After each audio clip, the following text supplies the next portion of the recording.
Okay, next will be to put in the safety catch. So you want to make sure that the dog leg is facing forward, and to put the washer back in place. The washer is to hold the bracket off of the side of the seat and to make sure that it lines up with the notches and the backrest frame. It also allows it to pivot freely, so you want to make sure that you don't tighten this bolt up too much to where it can't just dangle like that. So, just snug, but make sure that it's still free flowing like that right there. So, all right, next we need to put the seat tracks back onto the bottom frame. So the vinyl seat cover is actually covering up the hole here on the front. The two rears are exposed to the bracket.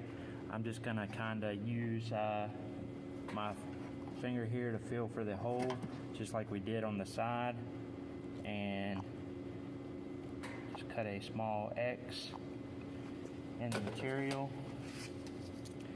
And the same concept, just come in here and cut a small hole in the material. And again, it doesn't have to be pretty because it's going to be covered up. You just don't want to run the bolt down through the vinyl and pull it into the threads, because then you can cause more problems.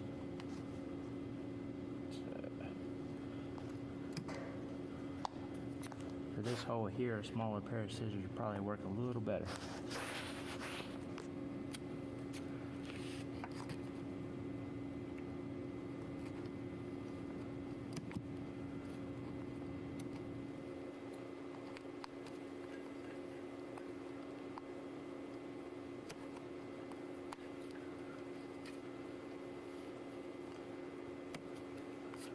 Go.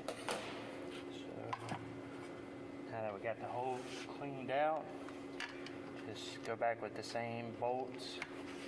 Most of the time these bolts aren't rusted, and it's just a 1/2-inch socket. Put that one back on.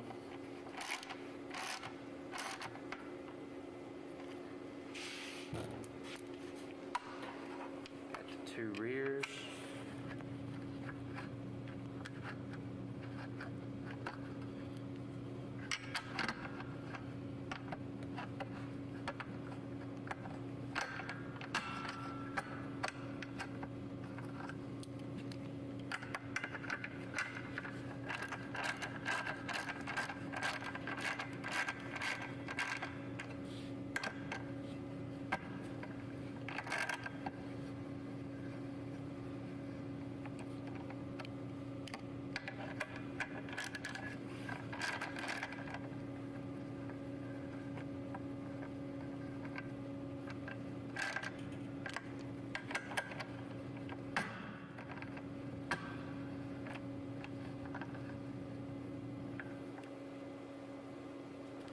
So it's the same concept for the other side.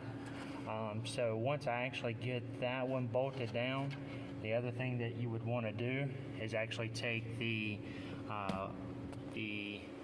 release wire here, and instead of just leaving it loose, because that's not going to keep any tension on it, is actually come in here and hog ring it back to the frame like it was from the factory. And that'll keep it from catching on anything that slides underneath the seat, and it also shortened the pull on it as well, so that it operates properly. So once I get the other side bolted down, we'll be ready to finish the backrest and mate the two together.